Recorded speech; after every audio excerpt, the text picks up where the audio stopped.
is always an honour to hear of the outstanding work of Khwendo Kor, led by the inspirational Mariam Bibi, as they empower women and girls to find their rightful place in community, in the economy, in education, and in finding their own voice to advocate in society.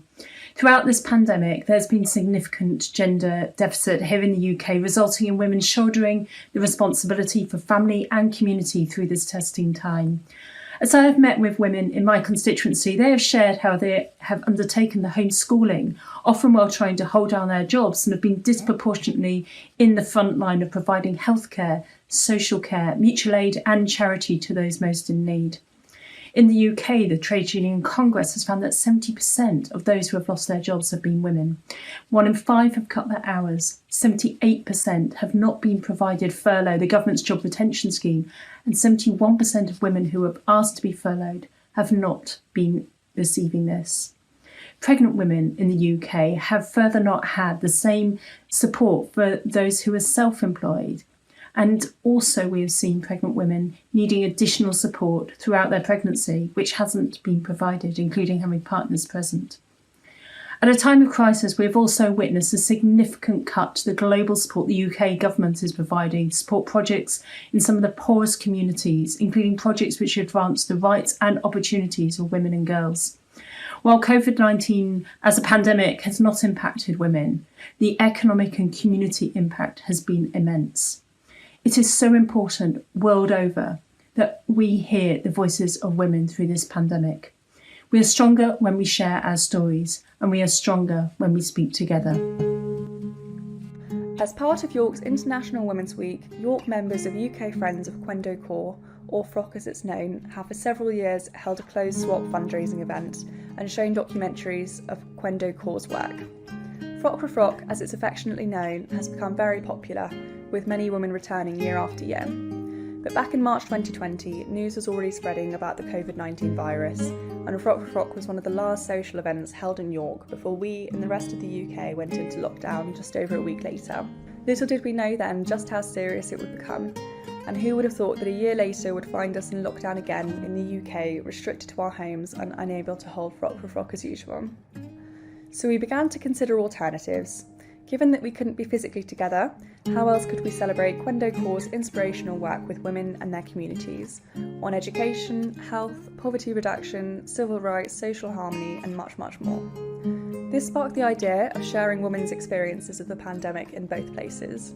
We talked to Khwendo Kor and decided together to make this film. It starts in York and then moves to Khyber Pakhtunkhwa and the newly merged districts of northwest Pakistan.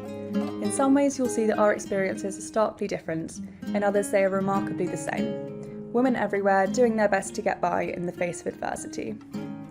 Collective action as reported through the voices of women in images and words, with the common aim of striving for KK's vision, a compassionate society where women live with dignity and self-reliance. So let's start with stories from a snapshot of experiences of women in York during the pandemic. This is Clements Hall, where we usually hold our Frock for Frock events. It has played a key role in York's community response to the pandemic. From early on, it was a distribution point from which cooked meals were delivered to people isolated in their homes or unable because of financial difficulties to afford sufficient food for themselves and their families. The meals were prepared and donated by local cafes and restaurants, such as from Julia and Steve, Michael, Andrea, Hattie and Gabriella, and taken to all areas of the city by volunteers in cars or on bikes. And some of our Frock supporters got involved as volunteers carrying out various tasks with this great community effort. Women like Mary and Lou, keen supporters for Frock, Sarah, who's a trustee for the Breslau Centre that made a donation to KK last year, and some Frock trustees became volunteers, like Penny, who's our membership secretary, and Marilyn, who's the Frock chair and seen here with her husband Phil. It was a great community effort by more than 60 men and women volunteers, young and old. You can see some of them in the next group photo taken in Rowntree Park, a lovely riverside area in York. You'll hear next from 4 women from York talking about their different experiences of the pandemic. As mothers, we're hardwired to love and protect our children, whatever their circumstances. For my son Tom, who's 43, This has meant encouraging him to be independent and make his own choices in life, with the support he needs from his family and paid supporters. So I've always been there for Tom, but he hasn't lived with me for over 20 years.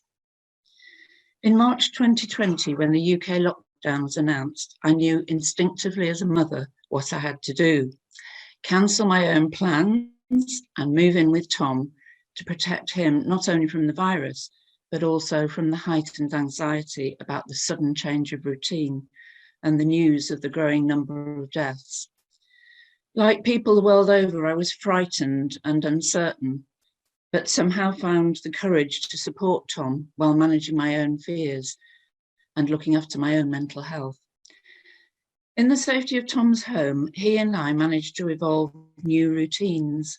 Spending so much time with him, I saw Tom, the 43-year-old, through different eyes.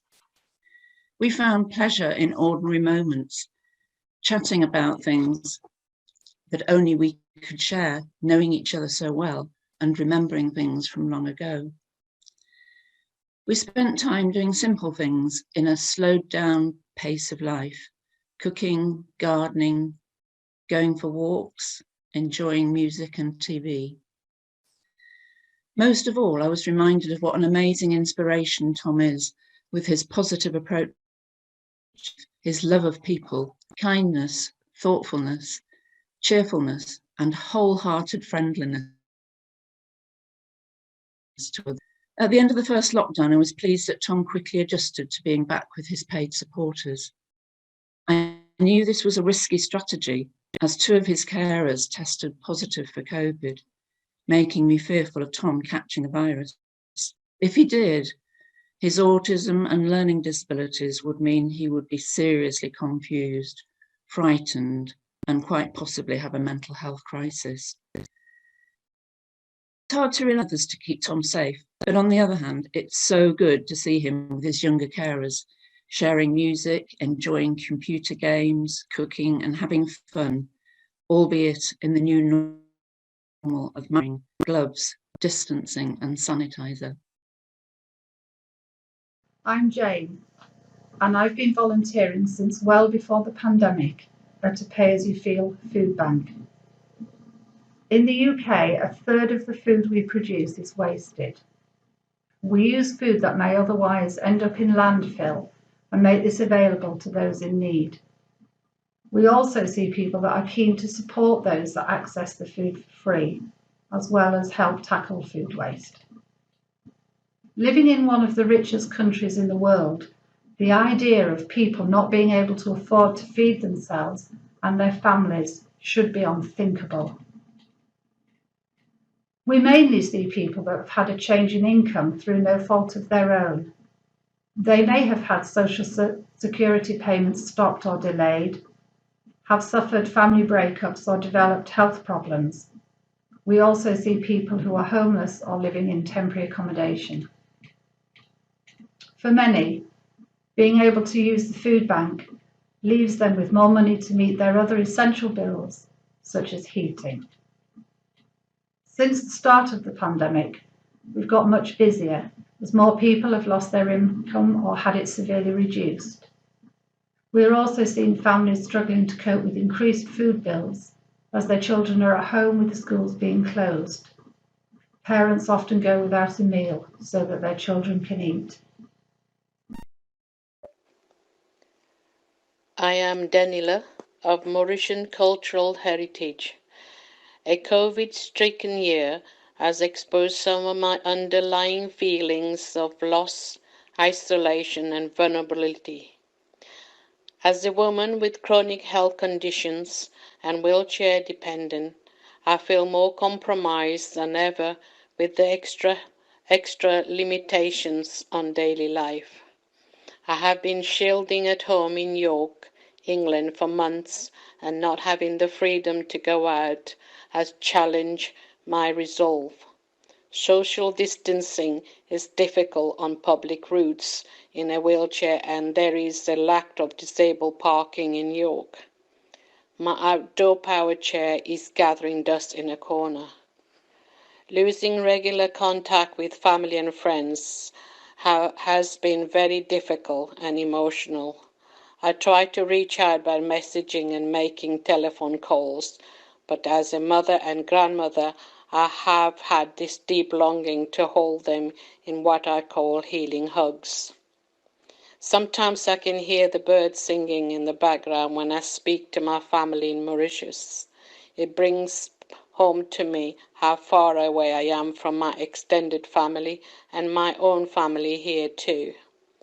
The long, cold winter and third lockdown has been the hardest, most painful one.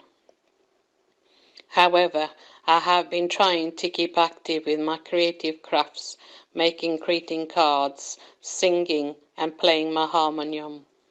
I have many hopes and plans for the future to enjoy simple pleasures like being outdoors, visiting the parks and gardens, smelling the flowers, breathing fresh air, and meeting up with family and friends again.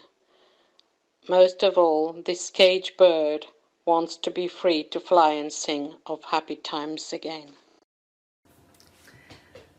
Hi, my name is Julia and I'm the mum of 3 boys who are 9, 7 and 4, and I also work in a hospital. As for so many people, this has been a really hard year, hard work. We went into lockdown in March and I had the boys at home with me full time, and I had to try and get to grips with homeschooling at the same time as trying to do my paid work. I spent lots of time talking to my colleagues on the phone whilst at the same time trying to talk to the kids, and I was asked for food approximately every 30 seconds, I think. And they didn't really care who was on the other end of the phone. Their needs were what was most important at that time.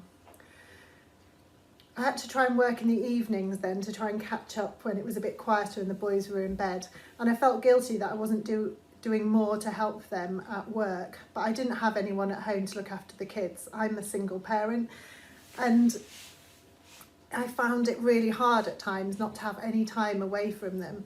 Their dad would come and see them, but I had nowhere to go. And what can I say about homeschooling? For so many of us, those words bring terror to our heads. I thought that I was a patient person and that I had lots of ideas and could be really creative, but after about a week, we'd all had enough. The school sent ideas home every day about what we could be doing with the kids, and my dad and my mum tried to help by teaching over the internet as well. But we missed teachers and we really missed our friends, all of us did. We were so used to seeing different people every single day, and our world had just shrunk to be the 4 of us and our next door neighbours who we would see outside in the garden. But we didn't see anyone else. We renamed our kitchen, where I'm sitting now. This became the kitchen classroom, and I'd try and come up with different ideas. So we baked bread together, when we did the washing, we did the laundry and weighed it before it went in the washing machine and afterwards to see how it changed. And we made a really exciting garden water feature out of some recycled plastic bottles. But the boys didn't want to do things like reading and writing, which really broke my heart because I love reading, and I found it really difficult that they didn't want to do that too. All the time that I was teaching them, I felt guilty that I wasn't doing my paid work. But when I did do my paid work, I felt guilty that I wasn't paying them enough attention. And I've got 3 children, so when I tried to focus on one child, I felt guilty about the other 2. It was all really difficult to handle. The boys talked to their friends on Zoom, and that went better for some of them than for others, but they all got bored quite quickly, and they were sad and angry, and they all expressed that in different ways.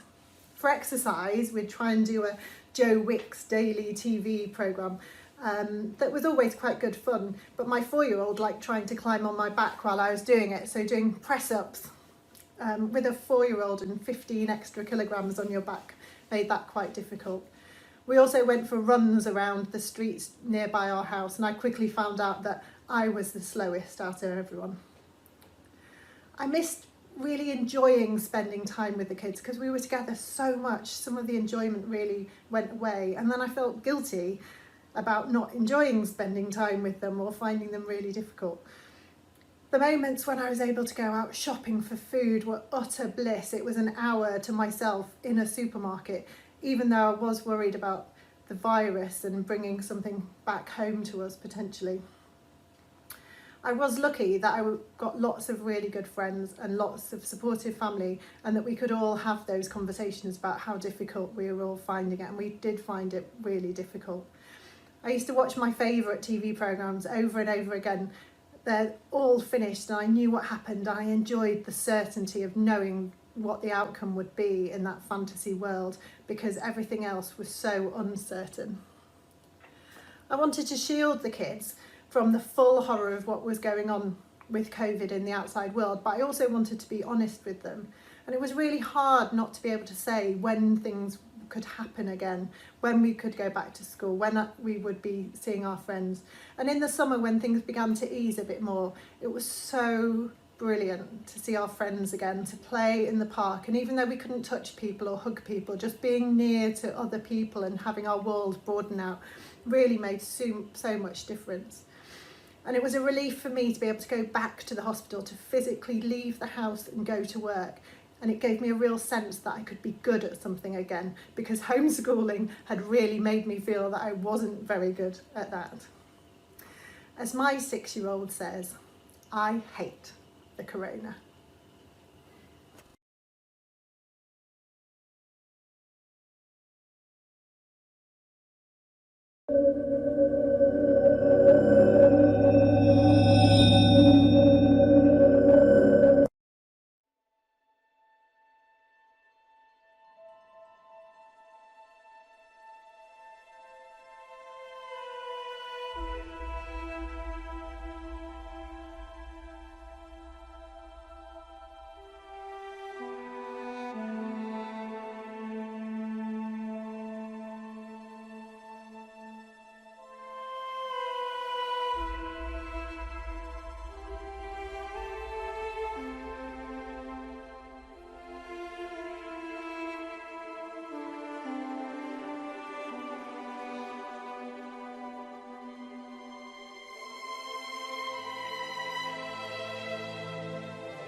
damung berur kadarman damung de margolola rote kadiwa और उदे पाके यदा कदर जदुली यदा समोरात बानी पीड़ी उदे पाके हागा हजत ददु पूरा की और डेरा खुली रोटे कड़ेवा नमून दाटुल मरगरी कमा लकलन इज्जत के पासन उदे पाके द کامیاب او کامران غواړو.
زه د تیر یم او زه شاکره زما نوم شاکره دی. هسپتالونو د کرونا راغله، د هسپتالونو ته موږ نشو تللی او دغه دی د یو بل کره به نشو تللی، هغه هم ښادۍ بندې شوې او دغه واړه د سکولونو نه بند شو. په کور کې بیا راته ژړل، جامې پایزار بیا غوښته. د کرونا د وجې نه دا موږ نشو اخیستی، ځکه چې زموږ سړی په سعودي کې بې روزګاره کېناسته، دلته بې روزګاره شو، کارونه یې نه وو او بد حالات جوړ شو. او بیا لکه کرونا دغه دا دی چې ښه دغه دا دی چې موږ په کورونو کې د منیارۍ دوکانونه واړتول او د جامو د جوړول هم شروع کړه، هغه هم خرڅولې، په بیه به م ګنډلې او دغه دی د خوړ ته به تلو، باغچې به م کولې، سبزیانې به م راوړې، په کورونو کې به م هغه استعمالولې، غرونو ته به تلو، لرګي به م راوړه، د غواوو نه به م شاوده کول، چرګې م واخیستې، هغې نه به م هګۍ خرڅولې. لکه موږ ته دې د ښځو پوره حق میلاو شي. السلام علیکم، زما نوم دی زهره او زه د دیر اوسېدونکې یم فردي. زه نن کرونا باره کې یو څو خبرې کوم. کرونا اولنۍ دا خو دا دی بیډ به زه نن ټولو مخکې به بیډ ویم. بیډ یې دا دی چې زموږ چې کومه لیبر دی ټولو مخکې خو دا چې کومه لیبر دی زموږ نو هغه په کور کې ناستل، د هغو کاروبارونه چې کومه دي مطلب دیاړیانې هغه بندې شوې او د هغوی کور کومه وایف چې هغوی د ډپریشن شکار شوې او ماشومان چې کومه دي هغو سکولونه بند شو، سکولونه هم دغه شو. ټول نه غټه دغه خو دا دی بیډ، سکولونه کالجونه یونیورسټیانې بندې شوې او زموږ بره دیر کې چې دی نو د سکولونو کالجونو ډېر زیات کمی دی او کومه چې دي هغه هم بند شو. نو دغه دی او لکه بیډ خو ډېر زیات دی، مطلب بیماران شو پکې خلک او د بیماریانې ډېرې ولګېدې، کالجونه بندې شو، یونیورسټیانې بندې شوې، د جنکو تعلیمونه چې کومه دی هغه نیمګړي پاتې شو. دې وجې نه یو به زه بیډ خو ډېر زیات دی، خیر ما یې څه وویله او ګوډې دا دي چې موږ په کور کې کېناستو، کور مې ځان له سلای کړای زده کړه او مربي هم جوړې کړې، اچارونه وغیره دا هم جوړول، بل دا چې چرګې به م ساتلې هغې باندې اچولې، هغه به موږ ځانه خرڅولې، واړه واړه دوکانونه م واچول، مطلب دا چې موږ واړه بزنس سټارټ کړل. السلام علیکم، زه ډېر نه خبرې کوم. زما نوم دی نورین. د کرونې په باره کې د کرونې موږ ته ډېر زیات دغه راورسېدو چې د سړو کاروبارونه هم بند شو، کارونه مې نه وو، دیاړیانې مې کولې او دومره زیاتو بیماران شو، واړه ماشومان چې هغه هم هسپتالونو ته د وړو هم څه طریقه نه وه او نه ورته صحیح علاج و او دغه شان هر سره هم خراب شو، د سړو کاروبارونه هم ختم شو او دیاړي به یا وه یا به نه وه او نور هم ډېر زیات نقصان د کرونا د وجې نه وشو. او نور زموږ په کورونو کې ښځو ناروغه کوو، که چا به جامې ګنډلې، چا به انډې خرڅولې یا به نور څه کاروبار بې ځانه کوو. او زموږ د پاکستان ښځو دپاره دا درخواست کوم چې موږ ته د خپل حق پوره میلاو شي.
बिस्मिल्लाहिर्रहमानिर्रहीम।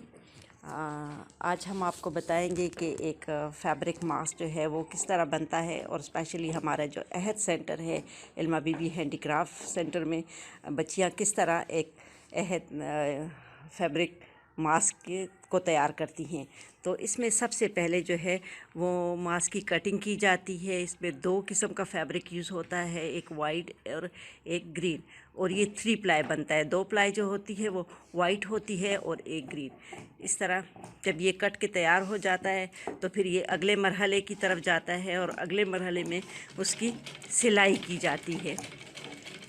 उसकी दोनों साइडों की सिलाई की जाती है, और फिर जब वो इस तरह दोनों साइड से सिलाई उसका हो जाता है तो फिर उसको तीसरे मरहले में ले जाया जाता है, जहाँ पे इसमें चुनट डाली जाती है। तो चुनट में ये कि दोनों तरफ से जब इसको चुनट डल जाती है इस तरीके से, तो फिर इसको फाइनल मरहले में लाया जाता है। और फाइनल में ये होता है कि ग्लू गन के ज़रिए इसके जो है दोनों ईयर लूप लगाए जाते हैं, और इसका साइड से ठीक किया जाता है दोनों तरफ से। फिर इसमें जो है जब ये मरहला हो जाता है तो इसमें नोज़ वायर भी डाली जाती है, और नोज़ वायर के बाद ये जो है मुकम्मल हो जाता है इस तरह। और इसके बाद जो है इसकी पैकिंग का काम शुरू होता है। तो इसको हम मुख्तलिफ़ पैक्स में 5 और 10 के पैक में इसको पैक किया जाता है। इस तरह हमारा ये मास्क का पैकेट तैयार हो जाता है। Okay, thank you so much जी।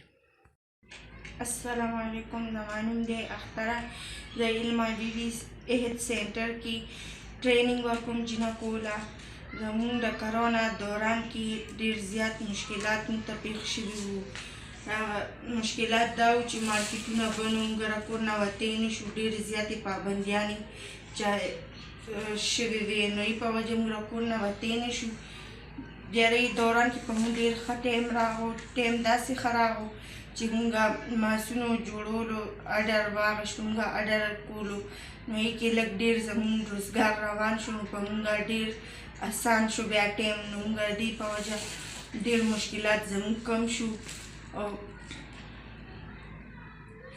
फिर ज़दा पैगाम वर्कुम ची सूख तिमजान कमज़ोर है नगणी जमून ख्वेंदी जमुमेंदी अगीख पलो नारिनो सरा संग पसंगा मुद्री देश और ढेर टेम मुश्किल खा पासानम तीरी देशी। अस्सलाम वालेकुम। ज़मानुम दे ज़ैनब ज़ इल्मा बीबी सेंटर की कारकुम कोरोना दौरान की जमू द अरसा खतिर अशवा और स मसली हम पकी रागली मसली दावी जमूंग द माशुमानु